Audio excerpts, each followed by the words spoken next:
चलिए, आज का हम लोगों का फर्स्ट चैप्टर, फिजिक्स का फर्स्ट चैप्टर मोशन। चैप्टर का क्या नाम है? Motion. 9th class chapter number 1 physics का चैप्टर है मोशन। चैप्टर का नाम है मोशन। मोशन का मतलब होता है कोई अगर ऑब्जेक्ट है वो क्या कर रहा हो, मूव कर रहा हो। मोशन का मतलब ये होता है कोई ऑब्जेक्ट क्या कर रहा हो, मूव कर रहा हो। लेकिन अगर उसके अच्छी तरह से मतलब क्या होता है मोशन के बारे में, वो आज हम लोग इस क्लास में जानेंगे। सबसे पहला मोशन लिखा हुआ है कि a body is said to be motion if it change its position with the respective to its our surrounding. Motion का मतलब ये होता है कि अगर हम लोग कह रहे हैं कि कोई ऑब्जेक्ट मोशन में, अगर हम लोग फिजिक्स पढ़ रहे हैं, अगर हम लोग इंसान है, अगर मान लो कोई जानवर है, कोई इंसान है, मतलब कोई भी चीज है, तो फिजिक्स के अनुसार हम लोग उसको ऑब्जेक्ट के नाम से जानेंगे। ठीक है, अगर मान लो ये पेंसिल है, पेन है, मार्कर है, तो हम लोग इसको ऑब्जेक्ट नाम से जानेंगे। तुम इंसान हो, तुमको भी बोलेंगे कि तुम एक ऑब्जेक्ट हो। फिजिक्स में हम लोग किसी को भी, कोई भी ऑब्जेक्ट रखा हुआ है, मतलब कोई भी सामान है, कोई भी वस्तु है, कोई भी मैटर है, उसको हम लोग किस नाम से जानेंगे? ऑब्जेक्ट के नाम से। तो वही बोल रहा है जो लिखे हुए हैं कि a body is said to be motion. हम बॉडी, किसी भी बॉडी को मोशन में कब बोलेंगे? हम लोग कभी भी किसी बॉडी को मोशन में कब बोलेंगे? जब if it change its position with respective to its our surrounding. मतलब हम लोग किसी बॉडी को मोशन में तब बोलेंगे जब वो बॉडी अपना पोजीशन को क्या कर रहा हो, चेंज कर रहा हो। किसके रिस्पेक्ट में? सराउंडिंग के रिस्पेक्ट में। नहीं समझ में आया? मतलब हम बॉडी को, ऑब्जेक्ट को मोशन में तब बोलेंगे जब वो बॉडी क्या कर रहा हो, मूव कर रहा हो। किसके रिस्पेक्ट में? सराउंडिंग के रिस्पेक्ट में। सराउंडिंग कहने का मतलब क्या कि अगर हम यहाँ पर खड़े हैं, तो मतलब हम यहाँ पर खड़े हैं, तो हम अभी 5 मिनट के लिए यहाँ खड़े हैं, 5 मिनट बाद पता चलेगा कि हम वहां चले गए, तो हम सराउंडिंग के रिस्पेक्ट में, मतलब हम यहाँ पर हैं, और 2 मिनट बाद, 3 सेकेंड बाद, 10 सेकेंड बाद पता चला कि हम इस पोजीशन को क्या कर दिए, चेंज कर दिए। उस बॉडी को क्या बोला जाता है? मोशन। क्लियर है यहाँ तक? क्या वो बताएंगे आगे, क्यों टेंशन ले रहे हैं? अभी वो आगे चलेगा। अभी केवल मोशन का ये डिफाइन है कि मतलब मोशन कब हम बोल सकते हैं? जब कोई बॉडी है वो मूव कर रहा हो किसी सराउंडिंग के रिस्पेक्ट में, हम लोग कह सकते हैं ये क्या है? मोशन। क्लियर है यहाँ तक? बात करें रेस्ट का, वही सेम होता है। A body is said to be rest. A body is said to be rest if it does not change its position with respect to its surrounding। मतलब कि रेस्ट भी कब बोलेंगे? अगर हम लोग किसी भी बॉडी को अगर रेस्ट बोलना है, अगर किसी भी बॉडी को अगर हम बोल रहे हैं कि ये बॉडी रेस्ट में है, तो उसका कंडीशन ये है कि वो पोजीशन को अपना चेंज नहीं करना चाहिए। जैसे मान लो हम 5 मिनट बाद यही है, 10 मिनट बाद यही है, 200 साल बाद यही खड़े हैं, 1 साल बाद तक मूर्ति जैसा यही खड़े हैं, तो हम लोग कहेंगे कि ये बॉडी क्या है? रेस्ट में। नहीं समझ में आया? अगर बॉडी 5 सेकंड बाद पता चल रहा है कि हम यहीं पर है, 10 सेकंड बाद आ रहे हो कहीं से घूम कर, यहीं पर है, 1 घंटा बाद भी कहीं राउंडिंग मार कर आ रहे हो कहीं पर, तो हम देख रहे हो कि हम कहाँ है? यहीं पर है। इसका मतलब हम क्या है? रेस्ट में। समझ में आया? आगे बात करें, एक होता है टॉपिक मोशन इज रिलेटिव, मतलब रिलेटिविटी मोशन, रिलेटिव मोशन, ये सबसे इंपॉर्टेंट है। रिलेटिव मोशन का मतलब ये होता है, यही से समझना है कि रिलेटिव मोशन का मतलब ये होता है कि अगर कोई बॉडी, ये रिलेटिव मोशन में याद रखना, किसी ऑब्जर्वर के अनुसार हम लोग बताते हैं कि कौन बॉडी मोशन में है और कौन बॉडी रेस्ट में है। रेस्ट और मोशन तो पता चला क्या होता है, लेकिन रिलेटिव मोशन क्या होता है ये ध्यान से समझिएगा। रिलेटिव मोशन का मतलब ये होता है कि इसमें केवल टू केवल ऑब्जर्वर के अनुसार, किसी के रिस्पेक्टिव में हम लोग बात करते हैं कि वो रेस्ट में है और वो मोशन में है। एग्जाम्पल के बाद इसको एग्जाम्पल की तरह समझेंगे, इस वाले को मोशन इज रिलेटिव, एग्जाम्पल के थ्रू समझेंगे कि रिलेटिव मोशन क्या होता है। अगर मान लीजिए हम जा रहे हैं, अगर हम बाइक चला रहे हैं, अगर हम क्या कर रहे हैं, बाइक चला रहे हैं, बुलेट ट्रेन गया है। देखिए रिलेटिव मोशन का बात करें हम लोग, तो रिलेटिव मोशन का मतलब ये होता है, जैसे हम लोग एग्जांपल से समझेंगे कि जैसे मान लीजिए हम बाइक चला रहे हैं, ठीक है, बाइक पर बैठे हुए हैं, बाइक चला रहे हैं, तो हमारे और बाइक के रिस्पेक्ट में ध्यान समझिएगा, अगर हम रिलेटिव मोशन का बात करें, अगर हम बाइक चला रहे हैं तो यानी हम बाइक पर बैठे हुए हैं और बाइक क्या कर रहा है, मूव कर रहा है। तो मेरे और बाइक के रिस्पेक्ट में हम रेस्ट में है और बाइक क्या है, मोशन में है। नहीं समझ में आया? अगर हम, ये बाइक है और इस बाइक पर हम बैठे हुए हैं और बाइक को चलता जा रहा है, तो हम लोग, केवल हम लोग सोचेंगे कि बाइक तो चल रहा है, हम तो बैठे हैं ना, तो बाइक मोशन में है और हम क्या है, रेस्ट में। लेकिन अगर कोई ऑब्जर्वर तुमको देख रहा है कहीं और जगह से, मान लो तुम रोड के किनारे कोई खड़ा है और कोई इंसान चल रहा है, मतलब तुम आ रहे हो उधर से बाइक से, तुमको पता चल रहा है कि हम रेस्ट में है और मेरा बाइक क्या है, मोशन में है। लेकिन जब रोड के किनारे एक इंसान खड़ा हो जाएगा, ऑब्जर्वर खड़ा हो जाएगा, जब वो देखेगा तो उसके और तुम्हारे रिस्पेक्ट में तुम भी मोशन में हो। नहीं समझ में आया? नहीं आया? फिर से समझो। ये तो समझ में आया ना कि अगर जो बाइक होता है, बाइक पर तुम बैठे हो तो तुम्हारे और बाइक के रिस्पेक्ट में बाइक मोशन में है और तुम क्या हो, रेस्ट में हो। लेकिन अगर जैसे हम यहां खड़े हैं और उधर से एक बाइक वाला जा रहा है, तो हमको क्या लगेगा कि वो मोशन में है, क्योंकि बाइक भी चल रहा है, साथ में वो भी जा रहा है, भले बैठा हुआ है लेकिन अपना पोजीशन को चेंज कर रहा है कि नहीं कर रहा है, कर रहा है कि नहीं कर रहा है। तो मेरे और उस बाइक के रिस्पेक्ट में, हम यहाँ रोड के किनारे खड़े हैं और बाइक जा रहा है, तो लगेगा कि वो मोशन में है, लेकिन उसको बाइक के रिस्पेक्ट में वो रेस्ट में है और बाइक क्या है। नहीं समझ में आया? जैसे ट्रेन का बात करें, स्टेशन पर बात करें, अगर रेलवे स्टेशन पर तुम खड़े हो, रेलवे स्टेशन पर तुम खड़े हो और ट्रेन पटरी से जा रहा है, स्टेशन के थ्रू वो क्या कर रहा है, जा रहा है, तो तुमको लगेगा कि जो ट्रेन है मोशन में है और उसमें जो बैठा है, अगर उसमें बैठा है वो भी मोशन में ही लगेगा। अगर ट्रेन के स्टेशन के बगल में तुम बैठ के खड़े हो, ट्रेन के स्टेशन के बगल में खड़े हो और एक ट्रेन चल रहा है वहां से, तो तुमको लगेगा कि उसमें जो चीजें बैठे हुई हैं या जो चीज चल रही है वो सब क्या है। लेकिन अगर तुम खुद ट्रेन में चले जाओ, तो तुम्हारे और ट्रेन के रिस्पेक्ट में तुम रेस्ट में हो, बैठे हुए हो एक जगह, लेकिन ट्रेन क्या है, उसी को रिलेटिव मोशन के नाम से जाना जाता है। नहीं समझ में आया? रिलेटिव मोशन समझ में आया? रिलेटिव मोशन एग्जाम्पल के थ्रू ही बढ़िया से समझ में आया। अब बात करते हैं फिजिकल क्वांटिटी के बारे में। अब बात करते हैं किसके क्वांटिटी के बारे में, फिजिकल क्वांटिटी के बारे में। फिजिकल क्वांटिटी दो तरह के होते हैं, एक होते हैं स्केलर क्वांटिटी और एक होते हैं वेक्टर क्वांटिटी, और एक होते हैं और टेंसर क्वांटिटी, जो हम लोगों को अभी नहीं पढ़ना है सिलेबस में। हमारे सिलेबस में टेंसर क्वांटिटी अभी नहीं है, केवल हम लोगों को दो फिजिकल क्वांटिटी पढ़ना है जो हमेशा यूज होगा। ये जो ज्यादा इंपॉर्टेंट है। हमेशा कोई भी पूरा फिजिक्स पढ़ोगे, उसमें जितने भी टॉपिक आएंगे उसमें पूछा जाएगा कि ये स्केलर है या वेक्टर, ये स्केलर है या वेक्टर।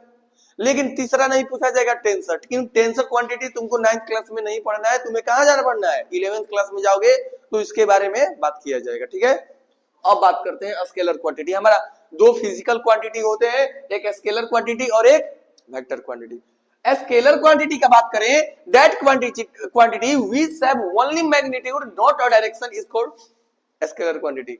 मैग्नीट्यूड कहने का मतलब वैल्यू, मैग्नीट्यूड बोल रहे हैं, इसका मतलब क्या होता है, वैल्यू। इसका मतलब जैसे मान लो हम 2 लिख दिए, 5 लिख दिए, 10 लिख दिए, 1 लाख लिख दिए, वो एक वैल्यू है, वो मैग्नीट्यूड है।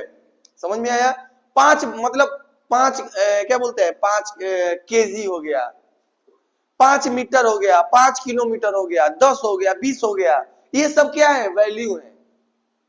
वैल्यू है कि नहीं है?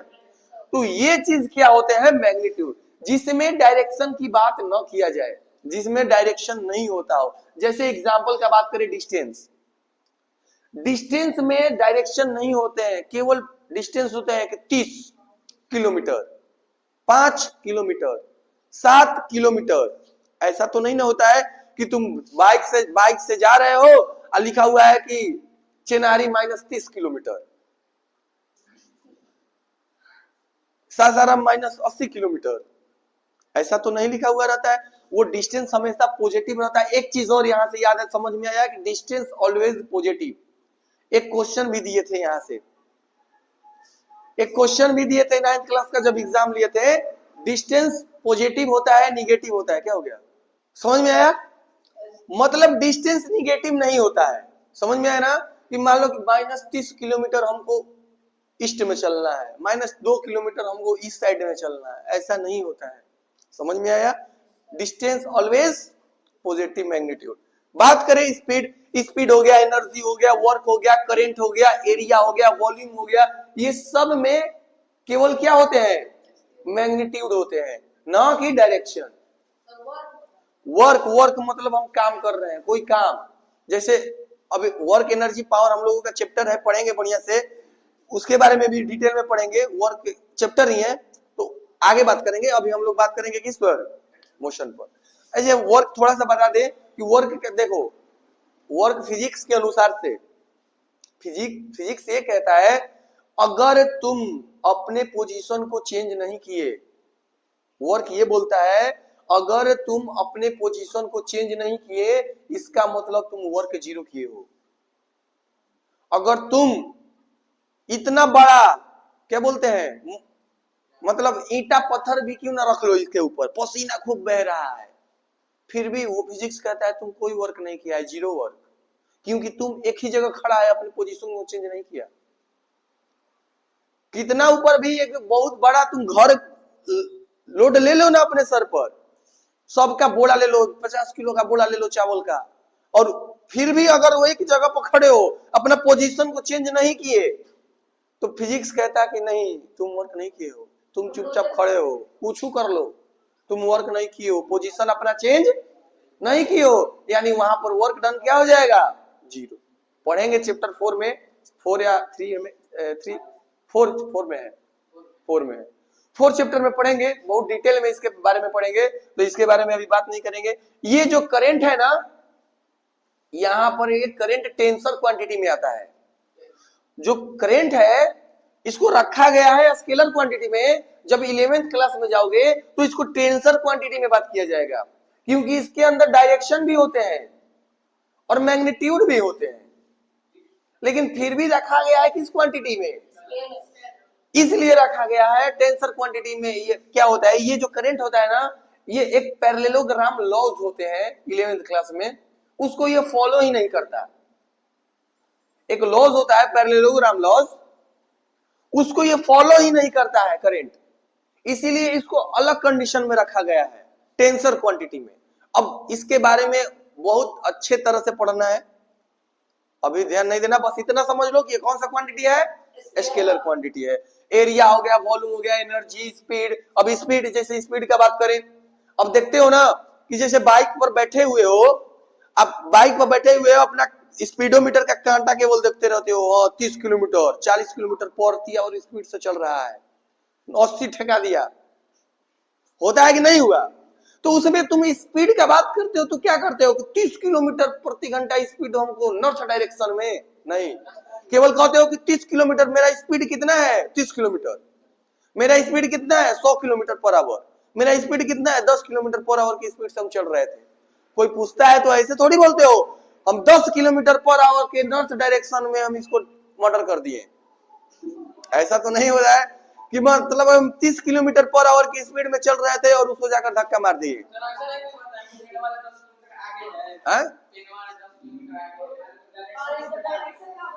तो उसमें तुम मैग्नीट्यूड का बात कर रहे हो, जो स्पीड है उस किसका चीज का बात कर रहे हो, वैल्यू का बात कर रहे हो कि 30 kilometre per hour, 20 kilometre per hour, 40 kilometre per hour, 180 kilometre per hour, समझ में आया?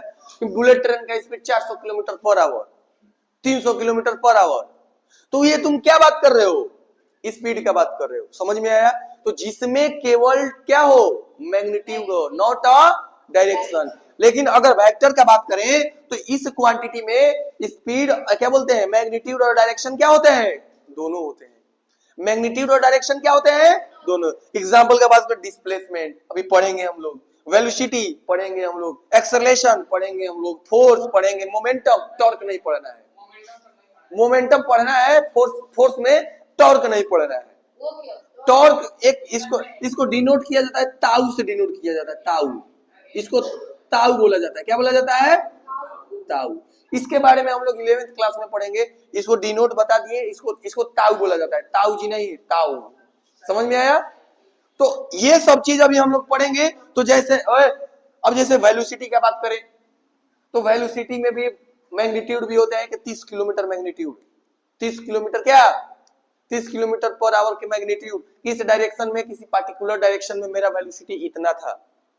अभी और डिटेल में पढ़ेंगे हम लोग इसके बारे में। तो बताओ यहां से लेकर यहां तक किसी को भी प्रॉब्लम समझ में आया? यहां में यहां तक?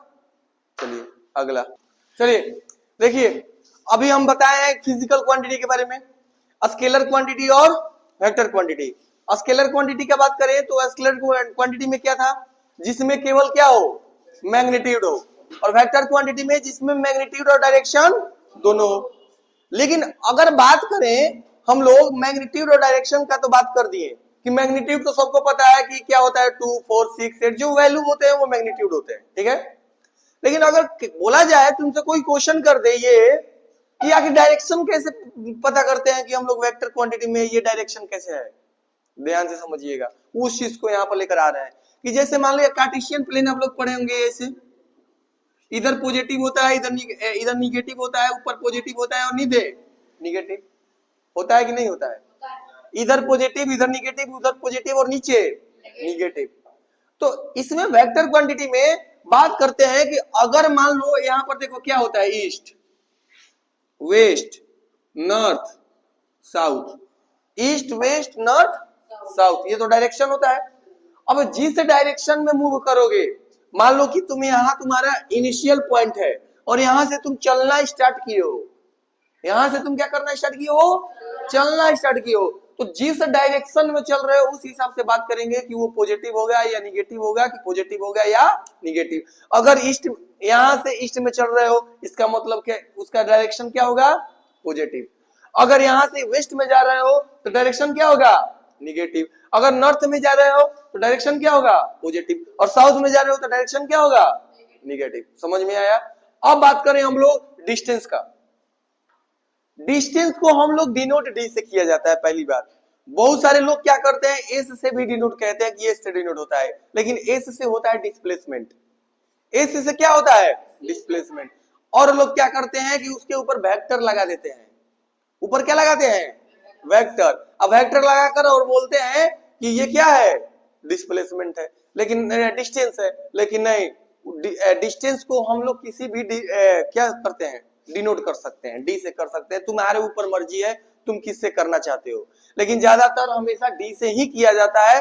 कोई भी बोले ए से ले किया जाता है, तब सुनना उसका, लिखना अपना, ठीक है। डिस्टेंस को डी से किया जाता है और उसको एस से नहीं किया जाता है। एस से क्या होते हैं? डिस्प्लेसमेंट। एस से क्या किया जाता है? डिस्प्लेसमेंट। बात करें इसका क्या, अभी ना बताया डी। स्पीड एस से छोटा स्मॉलेस्ट होता है, वही एस ही होता है क्या? नहीं नहीं नहीं, क्या बोलता है? स्पीड नहीं होगा, डिस्प्लेसमेंट नहीं होगा। वो एस जब क्वेश्चन में ही लिखा रहेगा कब एस रहेगा और कब स्पीड का बात किया जा रहा है और कब डिस्प्लेसमेंट का बात किया जा रहा है। अब देखिए इसमें actual length covered by a particle, actual length covered by a particle मतलब ध्यान समझिएगा डिस्टेंस के बारे में। मतलब वो कितना अपना डिस्टेंस को क्या कर रहा है? कवर कर रहा है। मतलब इस पॉइंट से इस पॉइंट तक का इसका एक्चुअल लेंथ कितना है, इस पॉइंट से इस पॉइंट तक का उसका एक्चुअल लेंथ कितना है, उसी को हम लोग क्या बोलेंगे? डिस्टेंस। ये भी पता है कि यूनिट ऑफ डिस्टेंस मीटर से किया जाता है या किलोमीटर, उसका यूनिट क्या होता है? मीटर या किलोमीटर। लेकिन एक ये इंपॉर्टेंट पॉइंट है ये वाला, इसमें ये वाला नोट पॉइंट है, distance travel by a body is always greater और equal to its displacement. Distance travel by a body is always greater और इक्वल टू इट्स डिस्प्लेसमेंट। ये भी क्वेश्चन यहां से हम एक क्वेश्चन दिए थे तुम्हारे एग्जाम में, दिए थे या नहीं दिए थे? चुप। अब इसको समझने के लिए ना, इसको समझने के लिए हम लोग थोड़ा सा डिस्प्लेसमेंट को समझ लेते हैं, उसके बाद इस पॉइंट को बात करेंगे तो ज्यादा बेटर रहेगा, ठीक है। अब देखो कैसे समझेंगे। सबसे पहला चीज ये तो समझ में आया ना, डिस्टेंस क्या होता है कि actual length covered by a particle is known as displacement. अगर पहले हम लोग डिस्प्लेसमेंट की बात करते हैं तो shortest distance between two fixed point is called displacement. मतलब दो फिक्स पॉइंट का जो सबसे छोटी डिस्टेंस होगी वही क्या होते हैं, डिस्प्लेसमेंट। नहीं समझ में आया, एग्जांपल्स बता रहे हैं। और चीज क्या लिखा हुआ है, it is a vector quantity, इसमें डायरेक्शन और मैग्नीट्यूड क्या होते हैं, दोनों होते हैं। और डिस्प्लेसमेंट ऑफ द बॉडी में भी पॉजिटिव, निगेटिव और जीरो। अब इसको देखो एग्जांपल समझेंगे डिस्टेंस और डिस्प्लेसमेंट के बारे में, देखना ध्यान से। अब क्या है कि मान लीजिए कि ये तुम्हारा कोचिंग है और ये तुम्हारा घर है, ये तुम्हारा क्या है, घर है, ठीक है। अब तुम्हारा कोचिंग मान लो यहां है, नहीं मान लो ये घर है तुम्हारा होम, और ये क्या है तुम्हारा, चलो AMC, ये तुम्हारा कोचिंग है और ये तुम्हारा होम है। अब तुम क्या किए कि तुम डिस्टेंस का बात करें तो इसका 3 ठो रास्ता है। मान लो एक रास्ता है ऐसे ऐसे घूमते घूमते घूमते घूमते घूमते घूमते घूमते घूमते घूमते घूमते एकदम राउंड मारते मारते मारते मारते यहाँ पर पहुंच जाओ, यहाँ पहुंच जाओ, पहला रास्ता हुआ। दूसरा रास्ता एक और है, ऐसे ऐसे घूमते घूमते घूमते घूमते घूमते घूमते घूमते घूमते घूमते जिगजैग रोड में घूमते घूमते यहाँ पहुंच जाओ, ये तुम्हारा दूसरा रोड है। बिहार का मैप नहीं है। अब देखो पहला तुम्हारा डिस्टेंस, फर्स्ट डिस्टेंस ये हुआ रास्ता, दूसरा रास्ता ये हुआ और तीसरा रास्ता सीधे है। तीसरा रास्ता क्या है, सीधा है। अब तुम लोग क्या करता है, ये देखो ये भी तुम्हारा डिस्टेंस है, ये भी तुम्हारा डिस्टेंस है और ये भी तुम्हारा क्या है, डिस्टेंस है। लेकिन तुम लोग इंसान क्या करते हो कि तुम लोग एकदम शॉर्ट रास्ता को नहीं देखोगे, पहले देखोगे यहां उठोगे, कॉलेज जाओगे, कॉलेज ले घूरते घूरते घूरते घूरते घूरते 2-4 को स्कूल का राउंडिंग मारोगे। मान लो बीच बीच में कौन स्कूल है, चुप, मान लो ये कॉलेज है और 2-3 को स्कूल है, तो कोचिंग तुम डायरेक्ट नहीं आओगे, पहले जाओगे यहां से चलना स्टार्ट करोगे, घूरते घूरते पहले कॉलेज पर जाओगे, कॉलेज पर पहले नजर मारोगे, हाँ है कोई, नहीं है, फिर आगे जाओगे, स्कूल पर जाओगे, है कोई, नहीं है, फिर अगला स्कूल पर मारोगे, जब कोई नहीं मिला तब कहाँ आओगे, कोचिंग पर, कहोगे कि किस्मत खराब, चलो कोचिंग चलते हैं।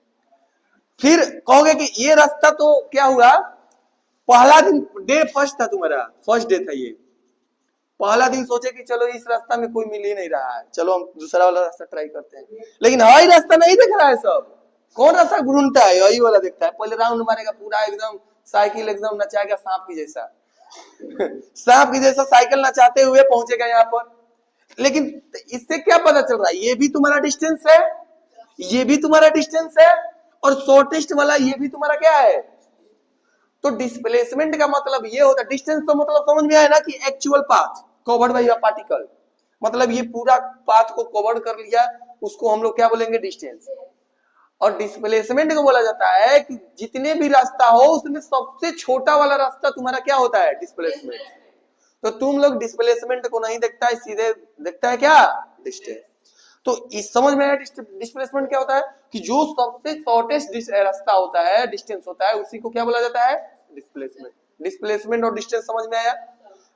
देखो इसको भी डिस्टेंस बोलेंगे, इसको भी डिस्टेंस बोलेंगे और इसको भी डिस्टेंस बोलेंगे, लेकिन डिस्प्लेसमेंट इसको एक ही को बोला जाएगा। इसमें डिस्टेंस तीनों को बोलेंगे, तीनों रास्ता को डिस्टेंस बोलेंगे, लेकिन डिस्प्लेसमेंट केवल टू केवल एक रास्ता को बोलेंगे। डिस्प्लेसमेंट केवल टू केवल एक ही रास्ता को बोलेंगे जो शॉर्टेस्ट डिस्टेंस होगा। तो अब ये पॉइंट समझना, ये वाला point, distance travel by your body always greater और equal to its displacement. Question ये बोल रहा है जो डिस्टेंस होता है ना वो डिस्प्लेसमेंट के बराबर होता है। डिस्टेंस डिस्प्लेसमेंट से डिस्टेंस क्या होता है, डिस्प्लेसमेंट के बराबर होता है और उससे बड़ा होता है। नहीं समझ में आया, फिर से समझो। जो डिस्टेंस होता है, जो डिस्टेंस होता है, यहां पर लिखे हैं जो डिस्टेंस होता है डी, डिस्टेंस बड़ा होता है और क्या होता है, बराबर होते हैं। नहीं समझ में आया, जो डिस्टेंस होता है, डिस्प्लेसमेंट होता है, वो डिस्प्लेसमेंट से डिस्टेंस क्या होता है, बड़ा होता है। पता है कि डिस्प्लेसमेंट से डिस्टेंस हमेशा क्या होता है, और इक्वल भी होता है। ये तो डिस्टेंस भी है और डिस्प्लेसमेंट भी है, तो इक्वल नहीं हुआ। तो यानी ये पॉइंट जो है एग्जाम में आता है, ये इंपॉर्टेंट पॉइंट है कि जो डिस्प्लेसमेंट है वो बड़ा होता है, डिस्टेंस क्या होता है, बड़ा होता है। किससे, जिसके से मुंह खुला हुआ रहता है उसके साइड क्या मतलब, बड़ा साइड। मतलब ये बड़ा है और ऐसा का मतलब बराबर, बड़ा है और बराबर है। इस लाइन से समझ में नहीं आया? मतलब कि यहां से हमने स्टार्ट किया तो इसको भी डिस्टेंस बोल सकते हैं, इसको भी डिस्टेंस बोल सकते हैं और इसको भी डिस्टेंस बोल सकते हैं, लेकिन डिस्प्लेसमेंट केवल इसी को बोलेंगे। तो ये डिस्टेंस भी हुआ, डिस्प्लेसमेंट भी हुआ। तो डिस्प्लेसमेंट हमेशा डिस्टेंस से क्या होता है, छोटा, और डिस्टेंस डिस्प्लेसमेंट से हमेशा बड़ा और इक्वल। यहां तक किसी को भी प्रॉब्लम डिस्टेंस और डिस्प्लेसमेंट में? हाँ, distance of the body, displacement of the body. Displacement zero भी हो सकता है, पॉजिटिव भी हो सकता है, निगेटिव भी हो सकता है। डिस्प्लेसमेंट पॉजिटिव भी हो सकता है, निगेटिव भी हो सकता है और जीरो भी हो सकता है। अगर डिस्प्लेसमेंट की बात करें, जीरो कैसे होगा? अगर मान लो कोई ऑब्जेक्ट, देखो जैसे मान लो ये इनिशियल पॉइंट है, तुम किसी को देखने के चक्कर में घूमने गए और फिर इसी पॉइंट पर पहुंच गए, तो तुम्हारा डिस्प्लेसमेंट जीरो। यहां से चलना स्टार्ट किए और फिर कुछ नहीं मिला देखने को, तो यही पॉइंट पर आ गए, यानी डिस्प्लेसमेंट क्या हो गया तुम्हारा। अगर मान लो कोई बॉल, अभी एक क्वेश्चन कराएंगे इसके बाद, एक बॉल को अगर तुम ऊपर फेंकोगे तो वो 100% नीचे आएगा, यानी जितना गया ऊपर उतना नीचे आ गया, यानी उसका डिस्प्लेसमेंट क्या हो गया। अगर वो ऊपर ही चला गया, जीवन भर के लिए आया ही नहीं नीचे, उसका डिस्प्लेसमेंट जीरो नहीं होगा। लेकिन वो जाकर उसी रास्ते से फिर उसी पॉइंट, जिस पॉइंट से फेंके और उसी पॉइंट पर आ गया, फिर आया तो नीचे ही ना, फिर डिस्प्लेसमेंट जीरो। नहीं समझ में आया? पॉजिटिव कोई चल रहा है, पॉजिटिव नंबर हुआ, और निगेटिव भी होता है। अभी बहुत सारा क्वेश्चन आएगा पॉजिटिव निगेटिव में, कोई दिक्कत नहीं है। यहां तक समझ में आया? समझ में आया? चलिए, a ball is thrown vertically upward, it is rises up to a height of 10 meter and come back to the height initial position. Calculate total distance covered by a ball, total displacement covered by a ball. कहने का मतलब ये हुआ कि एक ball को क्या किया गया, वर्टिकली अपवर्ड, मतलब ऊपर की तरफ क्या किया गया, फेंका गया, ऊपर की तरफ उछाला गया एक बॉल को। जैसे मान लीजिए ये ग्राउंड है, मान लो ये क्या है, ग्राउंड है। इस बॉल को क्या किया गया, इस बॉल को क्या किया गया, फेंका गया ऊपर, मतलब एक हाइट पर।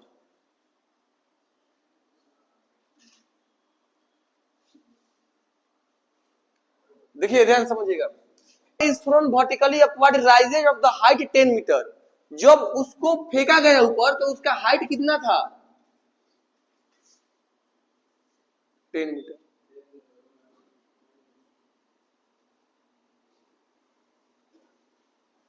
मतलब एक जैसे मान लो ये मार्कर है, अब मार्कर को हम नीचे से ऊपर फेंके तो इसका हाइट कहां तक गया, 10 मीटर तक, ऊपर तक हाइट कितना गया उसका, 10 मीटर तक। अब क्वेश्चन बोला है कि and come back to the height initial position, calculate total distance covered by a ball. मतलब क्वेश्चन ये बोला है कि अगर जब उसको 10 मीटर तक हाइट ऊपर तक वो गया और फिर क्या हुआ, वो नीचे की तरफ आ रहा है। जब उसको फेंका गया तो कोई भी चीज है कि ऊपर जाएगा तो वो नीचे आएगा ही, तो 10 मीटर हाइट पकड़ने के बाद वो क्या आया, नीचे आया। तो क्वेश्चन नंबर ये बोल रहा है कि total distance covered by ball, जो बॉल है ऊपर की तरफ गया और नीचे की तरफ आया तो वो कितना डिस्टेंस कवर किया। तो टोटल डिस्टेंस क्या होगा इसका, टोटल डिस्टेंस मतलब 10 मीटर ऊपर गया और 10 मीटर नीचे आया, तो टोटल डिस्टेंस कितना हुआ उसको, 20 मीटर। समझ में आया? दूसरा ये बोल रहा है कि displacement covered by a ball, displacement covered by a ball, total displacement क्या होगा। तो टोटल डिस्प्लेसमेंट यहाँ पर 0 होगा। क्यों होगा? अभी बताया कि डिस्प्लेसमेंट में क्या होता है, 0 कब होता है? जब जिस पोजीशन से फेंका जाए और उसी पोजीशन पर क्या हो जाए, वो आ जाए, तो उस पॉइंट को क्या बोला जाता है हम लोग, वहां पर 0 डिस्प्लेसमेंट हो जाएगा। तो डिस्प्लेसमेंट क्या होगा, यानी एस का बात करें तो एस क्या होगा, 10 मीटर अप और 10 मीटर डाउन।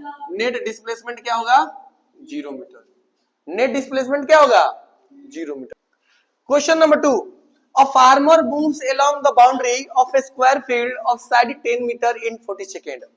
क्वेश्चन ये बोला जा रहा है कि एक फार्मर है, वो एक स्क्वायर फील्ड टाइप का है, जैसे मान लीजिए एक स्क्वायर फील्ड है, उसका जो फार्मर का बाउंड्री है मतलब वो स्क्वायर फील्ड टाइप का है, ठीक है, स्क्वायर फील्ड है। अब वो क्या कर रहा है, उसका साइड कितने सेंटीमीटर का है, 10 मीटर का है, यानी ये भी 10 मीटर होगा, तो सारा साइड कितना होगा इसका, 10 मीटर। जो साइड सभी होगा कितना मीटर होगा, 10 मीटर। 10 मीटर स्क्वायर है, अगर एक साइड 10 दिया हुआ है, उसका चारों साइड कितना होगा, 10 मीटर का, मतलब आवाज नहीं, 10 मीटर 10 मीटर 10 मीटर 10 मीटर, मतलब उसका ईच साइड 10 मीटर का होगा। तो बातें नहीं, यहां पर ध्यान दो। अब आगे क्वेश्चन क्या बोला है कि farmer moves along the boundary of the square field और साइड 10 मीटर इन 40 सेकेंड। मतलब साइड 10 मीटर है, लेकिन इस बाउंड्री को मान लो यहां से स्टार्ट कर रहा है वो, मान लो ए है, ये तुम्हारा बी है, और ये तुम्हारा सी है, और ये तुम्हारा क्या है, डी। मतलब वो एक राउंड मारने में कितने मीटर लगा, कितने सेकेंड लगाता है, 40 सेकेंड। मतलब पहले ये बताओ कि इस बात मत करो,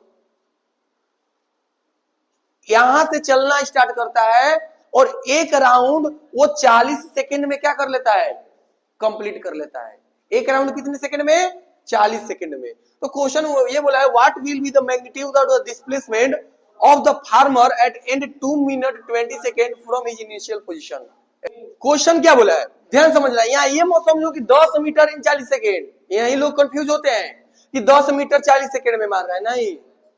क्वेश्चन ध्यान समझो क्या लिखा है, a farmer moves along the boundary of a square, boundary of a square field of side, boundary of a square field of side is 10 metre in 40 second, in 40 second. मतलब वो उसका साइड 10 मीटर है, लेकिन वो पूरा square boundary मार ले रहा है कितने सेकेंड में, 40 सेकेंड में। अगर हम लोग टोटल टाइम का बात करें, टोटल टाइम, तो बोला है क्वेश्चन कि ये बताओ कि magnitude of the displacement farmer at the end of 2 minute 20 second में वो इनिशियल पोजीशन कहां होगा उसका। मान लो कि वो बाउंड्री मारना स्टार्ट किया तो 2 मिनट 20 सेकेंड में वो कहां पर पहुंचेगा, उसका इनिशियल बाउंड्री क्या होगा। तो सबसे पहले टोटल टाइम इसका कितना दिया हुआ है, 2 मिनट 20 सेकेंड। अगर इसको टोटल सेकेंड में चेंज करें तो 2 इंटू 60 और प्लस 20, यानी कितना हो गया, 140 सेकेंड, 140 सेकेंड। अब ध्यान समझिएगा, फर्स्ट वाला लाइन पढ़ेंगे हम लोग, a farmer along the boundary of a square field side 10 metre in 40 second, 10 metre in 40 second. यानी वो एक राउंड कितने में मार रहा है, मतलब एक राउंड कितना मीटर का है उसका, 40 मीटर का है। एक राउंड कितना मीटर का है, 40 metre. 10 metre 10 metre 10 metre 10 metre, total कितने, मतलब कितने मीटर का है, 40 मीटर का। अब वो 40 मीटर कितने सेकंड में मार रहा है,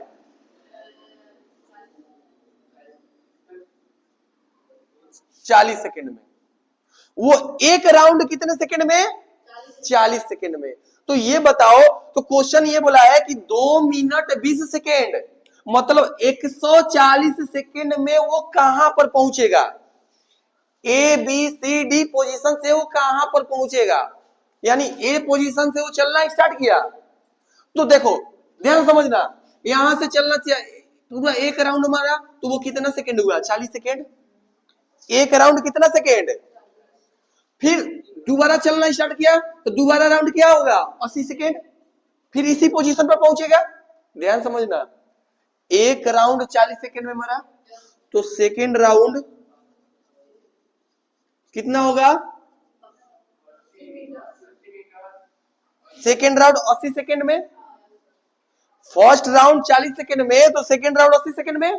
तो देखो यानी एक राउंड हमारा 40 सेकेंड यहां पर पहुंचा, फिर दूसरा स्टार्ट किया, फिर 40 सेकेंड में मारा, तो टोटल कितना हो गया 80 मीटर। अब तीसरा राउंड के लिए जाएगा, तो चढ़तियां 12 120, यानी थर्ड राउंड। कैमरा में आ रहा है? तो थर्ड राउंड कितना 120 सेकेंड, 120 सेकेंड। अब ध्यान से समझना, यही समझने वाली बात है। फर्स्ट राउंड हमारा यहां से पहुंच गया ए पोजीशन पर 40 सेकेंड, फिर दूसरा राउंड हमारा 80 सेकेंड, फिर तीसरा राउंड हमारा 120 सेकेंड। अब चौथा राउंड मारने जाएगा तो वो आधा मारेगा, क्योंकि वो देखो टोटल टाइम कितना बोला है 140, टोटल टाइम कितना बोला है 140। अब वो 120 सेकेंड तक ये इस पोजीशन पर पहुंचा है, तो 20 मीटर और चलेगा 20 सेकेंड में, यानी 20 मीटर मारेगा, यानी 10 मीटर और 10 मीटर यहाँ है। मतलब यहां समझना ध्यान से, यानी यहां पर 120 सेकेंड हुआ, और फिर यहां पर जाएगा और यहां पर जाएगा 10 सेकेंड। होगा कि नहीं होगा? तो यानी इस पोजीशन से वो इनिशियल मतलब फाइनल पोजीशन कहां पहुंचेगा, पॉइंट सी तक। नहीं समझ में आया? नहीं आया? मत फिर से ध्यान से, जिसको नहीं समझ में आ रहा है फिर से ध्यान समझो। एक राउंड हमारा 40 सेकेंड, दूसरे राउंड हमारा 80 सेकेंड, तीसरा राउंड हमारा 120 सेकेंड, और चौथा राउंड मारेगा, तो चौथा राउंड मारेगा तो यहाँ पर कितना हो जाएगा 100, कितना हो जाएगा 160 सेकेंड हो जाएगा ना, 160 होगा, 160 होगा। तो हमको 160 थोड़ी मारना है, 140 ही ना, तो 120 तो वो कर चुका है। अब खाली 20 ही सेकेंड और आगे जाएगा, तो 10 सेकेंड यहाँ 10 सेकेंड यहाँ, पहुंच कहां जाएगा पॉइंट सी तक। अब वो कितना डिस्टेंस कवर किया, उसका डिस्प्लेसमेंट क्या होगा। क्वेश्चन क्या बोला है कि farmer move along the boundary square field side 10 metre 40 second, what will be the magnitude of displacement. मतलब जिस पोजीशन पर वो था और जिस पोजीशन पर वो पहुंच गया, वो दोनों पॉइंट के बीच का डिस्प्लेसमेंट क्या होगा। नहीं समझ में आया? मतलब इस पोजीशन से स्टार्ट किया और लास्टली फाइनल पोजीशन कहां पहुंचा पॉइंट से, तो इसका डिस्प्लेसमेंट एकदम ऐसे होगा, होगा या नहीं होगा? होगा। तो उसका डिस्प्लेसमेंट तुमसे पूछा है, तो बताओ साइड 10 मीटर साइड 10 मीटर, यही ना पूछा है तुमसे। तो यहाँ पर ये स्क्वायर है तो 90 डिग्री, स्क्वायर है तो 90 डिग्री, यानी तुम्हें पता है, यहाँ लिख दे रहे हैं हम ऐसे। अब देखो यानी एच स्क्वायर, मतलब अगर एच नहीं लिखेंगे हम लोग लिखेंगे, देखो एच स्क्वायर बराबर P square plus B square होता है कि नहीं होता है। एच कौन है इसमें, हाइपोटेनस एसी, यानी एसी का स्क्वायर बराबर ए बी का स्क्वायर प्लस बीसी का स्क्वायर, यानी एसी निकालना है, यानी एच ऑफ ए बी, यानी 10 का स्क्वायर प्लस 10 का स्क्वायर, और रूट इधर जाएगा तो क्या आ जाएगा रूट 100 प्लस 100, यानी AC बराबर 200, 200 होगा, 210 का थोड़ी होता है।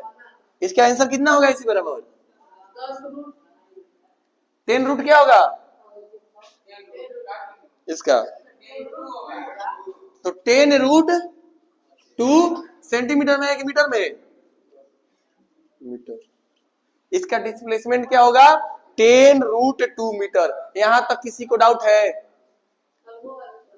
ये वाला तो 10 का स्क्वायर 100, 10 का स्क्वायर 100, टोटल 200, ये वाला।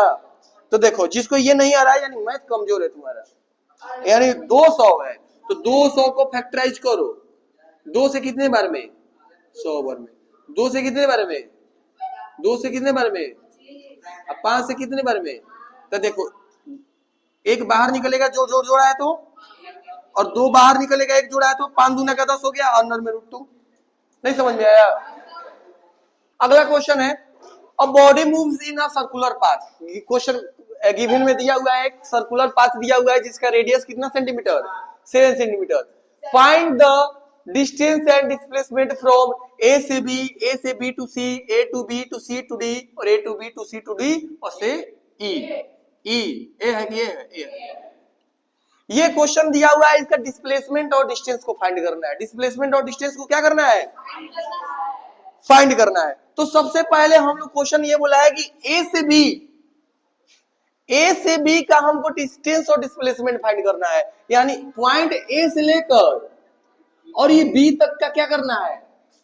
डिस्टेंस को क्या करना है? फाइंड करना है। तो कैसे किया जाएगा इतना याद रखो। अगर मान लो डिस्टेंस का बात करें तो इसका डिस्टेंस ये होगा कि नहीं होगा? ये वाला, मतलब ए से, मतलब यहां पर वो मानते हैं ए ओ बी, मतलब ए से अगर बी का हमको डिस्प्लेसमेंट क्या डिस्टेंस फाइंड करना है, ए से कहां तक का? ए से अगर बी का डिस्टेंस फाइंड करना है, ए से और बी का डिस्टेंस फाइंड करना है, तो ये सर्कल में तुम लोगों को कुछ दिखाई दे रहा है कि पूरा सर्कल का 1/4 पार्ट है। ये नहीं समझ में आ रहा है? अगर सर्कल, मान लो ये सर्कल है और इस सर्कल को कट कर दिए तो ये 1/4 भाग है कि नहीं है? तो यानी अगर हमको निकालना है इसका डिस्टेंस, तो ये सर्कमफेरेंस का 1/4 पार्ट है कि नहीं है? तो अगर हमको डिस्टेंस निकालना है, क्वेश्चन नंबर ए में दिया हुआ है ए से बी का हमको डिस्टेंस फाइंड करना है, तो ये बताओ कि ये सर्कमफेरेंस का 1/4 पार्ट है कि नहीं? अगर हमको डिस्टेंस निकालना है इसका, यानी डी इक्वल टू सोल्यूशन, अगर डी इक्वल टू निकालना है तो बताओ सर्कमफेरेंस क्या होता है? 2πr। ये सर्कल का पूरा सर्कमफेरेंस 2πr हुआ, और इसका हाफ पार्ट है और इसका कौन सा पार्ट है? ये 1/4 पार्ट है। तो इसमें मल्टीप्लाई 1/4 से मल्टीप्लाई करेंगे या नहीं करेंगे? करेंगे। 1/4 पार्ट है या नहीं है? तो ये बताओ, तो 1/4 इंटू 2 इंटू 22/7 और मल्टीप्लाई आर का वैल्यू क्या दिया हुआ है? 7। तो 7 से 7 कैंसिल, 2 से कितने बार में? 2 बार में, और 2 से कितने बार में? यानी कितना? 11 सेंटीमीटर। यानी ए से बी तक का कितना सेंटीमीटर हुआ? 11 सेंटीमीटर। समझ में आया? ये तुम्हारा क्या फाइंड हुआ? चलिए देखिए, तो बी क्वेश्चन नंबर क्या बोला है? ए से बी और बी से सी, ए से बी और बी से सी, मतलब इस पॉइंट तक, मतलब यहां से यहां, और यहाँ अभी डिस्प्लेसमेंट भी निकालना है। हाँ देखो, अभी तो ये डिस्टेंस निकला, बार बार मत खोलो ना तुम लोग, बोल करो बोल। अगर डिस्प्लेसमेंट निकालना हो इसका डिस्प्लेसमेंट, तो डिस्प्लेसमेंट यहाँ कहाँ होगा? मतलब पॉइंट ए से पॉइंट बी का शॉर्टेस्ट डिस्टेंस कौन होगा? ये होगा। पॉइंट ए से बी का शॉर्टेस्ट डिस्टेंस क्या होगा? ए से बी, उसी को डिस्प्लेसमेंट बोला जाता है। और ये बताओ, जब ये रेडियस सेंटीमीटर, तो ये भी क्या होगा? 7 सेंटीमीटर। रेडियस तो चारों तरफ बराबर होंगे, यानी ये 7 ये भी 7। हमको अगर शॉर्टेस्ट डिस्टेंस निकालना है तो ए बी का स्क्वायर निकाल सकते हैं क्या? अगर डिस्प्लेसमेंट फाइंड करना है तो मान लो ए बी का स्क्वायर इक्वल टू ओ ए का स्क्वायर प्लस ओ बी का स्क्वायर। अब देखो ए बी का स्क्वायर, तो ए बी का वैल्यू कितना दिया हुआ है? नहीं दिया हुआ है, यानी ए बी का स्क्वायर इक्वल टू ओ ए कितना है इसमें? 7 का स्क्वायर प्लस 7 का स्क्वायर, यानी A B equal to root 49 plus 49 कितना होगा? 98। यानी A B equal to 7√2 centimetre. यानी हमें इस पॉइंट का डिस्टेंस भी फाइंड हो गया और डिस्प्लेसमेंट भी फाइंड हो गया। बात मत करो ना,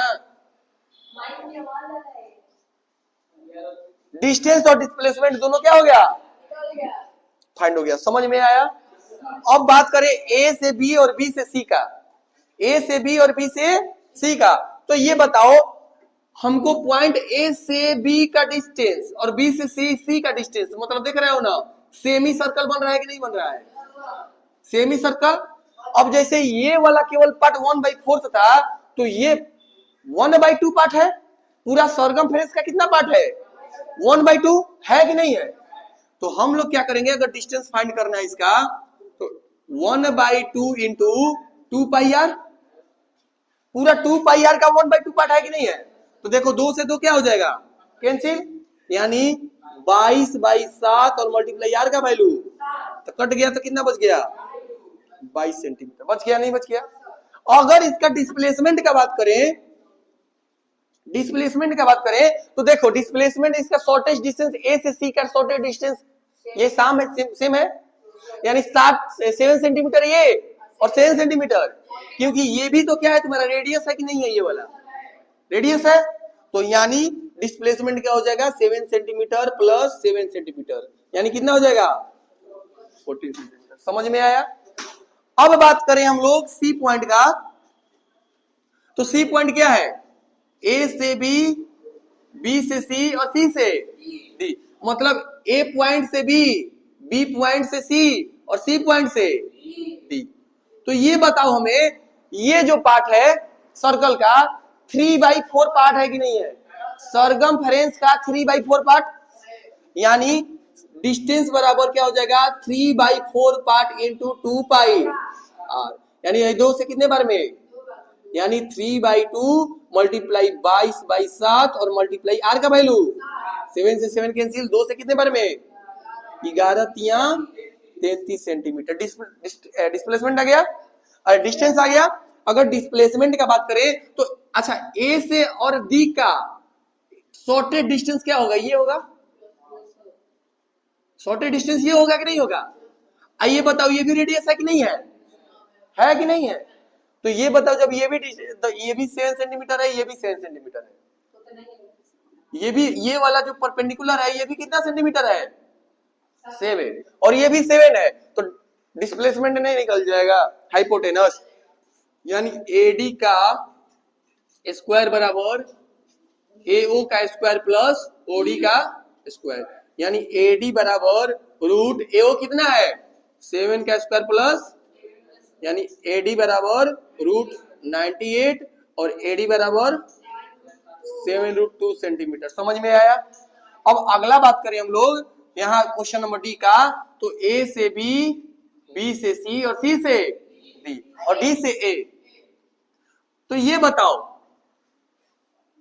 ये तुम्हारा पॉइंट ए से अब पूरा ए तक पूरा सरकमफेरेंस होगा, मतलब इस पॉइंट से जा रहा है और इस पॉइंट से आ रहा है, तो पूरा डिस्टेंस इसका सरकमफेरेंस होगा, यानी डिस्टेंस किसके बराबर होगा 2 पाई आर के, यानी 2 इंटू 22/7 मल्टीप्लाई 7, यानी कितना होगा 44।